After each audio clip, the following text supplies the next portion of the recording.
Hi class, this is Mr. Tan, and today we are focusing on contemporary hospitality. And we're on what question today?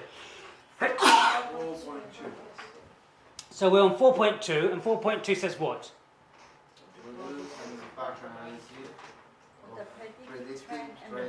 Good. So produce, key word here, actually means to do what? To provide, to complete, to do. An impact analysis for the predicted trends and developments. So just a brief recap. What are some of the predicted trends and developments? Automatic data collection, automatic data analysis, cross-functional data analysis and collection. What else? Healthy foods and healthy living and lifestyle incorporated. Consolidation of mergers of hotels and companies joining together, merging together, and working together independently. What else? Online platforms, good. Cloud, which we're all using. What else? For millennium people. Say it again. For Millennium type segment of the marketplace. So we're segmenting the marketplace up. Millennium type people between 18 and 34-year-olds who want more seamless technology and are happy to have robots serve them. Whereas you've got 35 to 60-year-olds who want that customer service. So you've got different segments of people for different things. Good. What else? Cloud, yes. Yes, good. What else? Transparency in terms of who you're actually buying from. Good. So we've covered these in 4.1, so that's good. And you know about people traveling more and backpacking more, people not necessarily wanting to stay in the hotel, but see the place, experience it. People are now putting it on social media and talking about their experiences. So you have to be careful about the latest trends and developments. Because if you're not careful and you don't understand these trends and developments, you can get a bad review. And if you get a bad review and a bad review and a bad review, no one's going to come to your place. Or if someone is doing all these other things that you're not doing, no one's going to come to your place in the future. So you need to look at these trends and developments. So we need to produce an impact analysis. So give me one thing that you could do and then tell me the impact that would have. So, sorry, let's take a step back. What is impact analysis? How changing affects other departments. Yes. Directly affect other departments. Good. In essence, you're absolutely correct. You're saying, if we make a change here, how is that going to affect other departments in the organisation? Or other people, or other staff? Or business in general? Good. And when we look at impact analysis, we can see that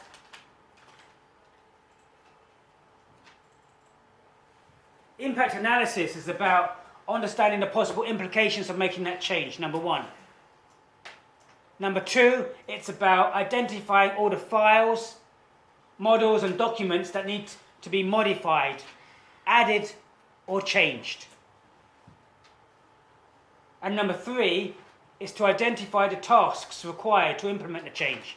Identify all the tasks that need to happen to implement this change.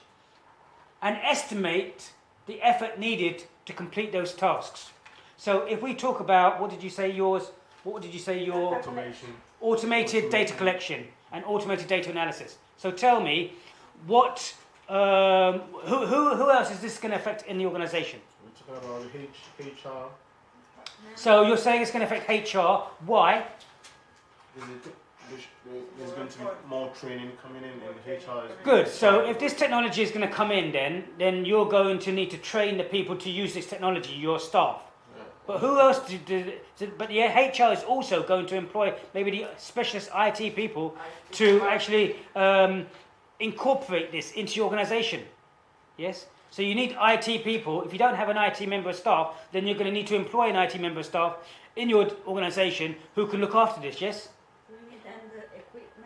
You need the equipment, so who is that going to affect?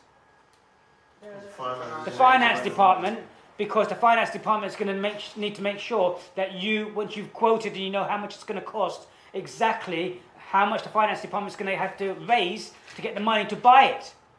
and when the money is needed. Who else is it going to affect? So you've talked about the finance, you talked about the management, you talked about staff training, you talked about the marketing. Who else is it going to affect? You talk about the managers, the users as well. Yep, it's going to affect the users as well. So if it's simple and easy to use in terms of analysing that information, do you have people in your organisation who can then analyse this? So HR will need to make sure that you've got the appropriate people in marketing to analyse this data. Okay, so you can see already here it's going to have a big impact. The management, do the management know how to use this information? And when you've got the information, how does it come? In which report format? Okay?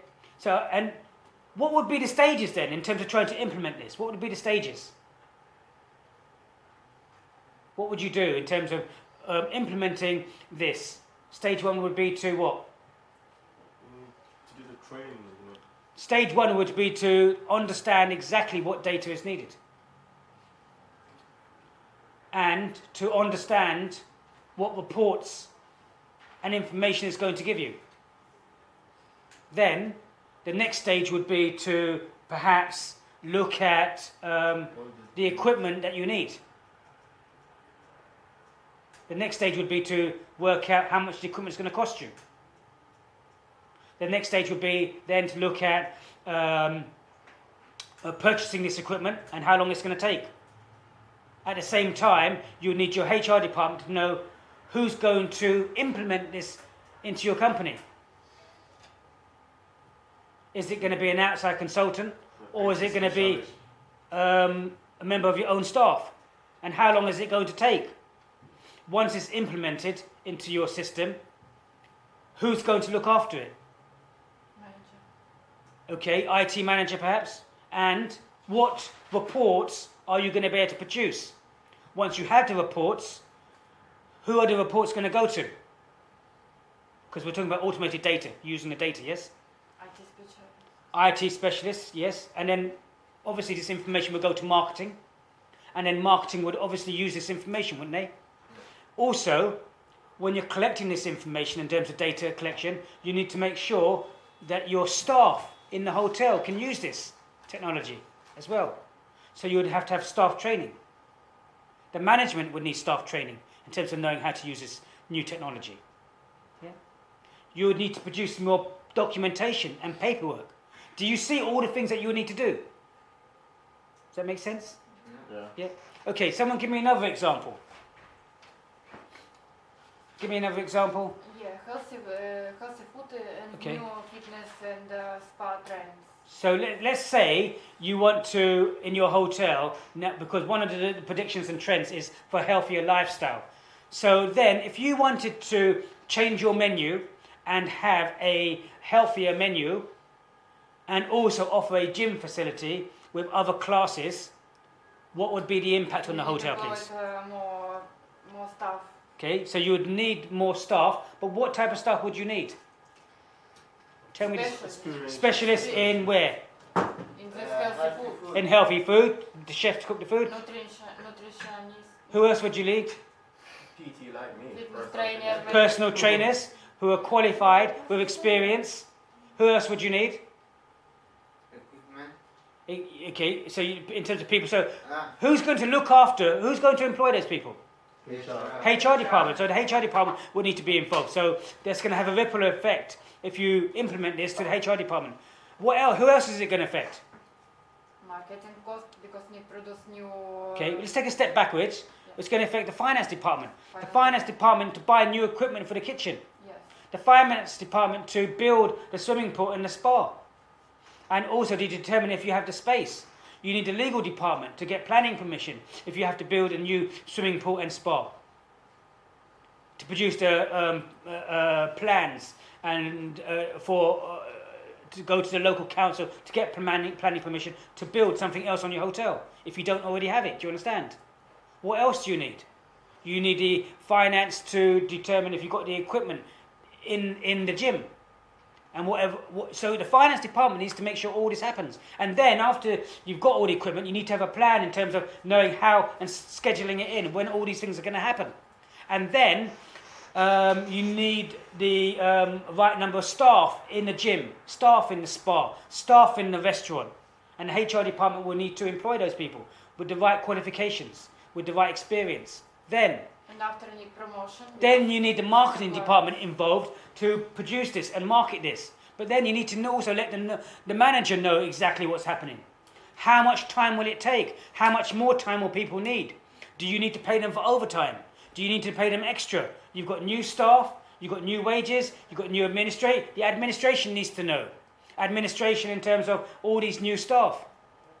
The accounts department needs to know to pay these new staff, to put them on the payroll. Do you see the ripple effect it has in terms of and how much more time the accounts department will need? How much will it cost? And ultimately, you're saying, well, if I do this, who is it going to affect? How much more is it going to cost? And what's going to be the effect on the business? Do you see? Yeah. So when you're answering this question, how many trends and developments should you give as an example? 2 trains and 1 job. Yes, so about 3. Give 3 examples and then say, with those 3 examples, how it's going to affect other people, other areas in the organisation and other departments. Does that make sense? How many words do we want for this question, 4.2? 500. 3. Yes, about 400. Okay?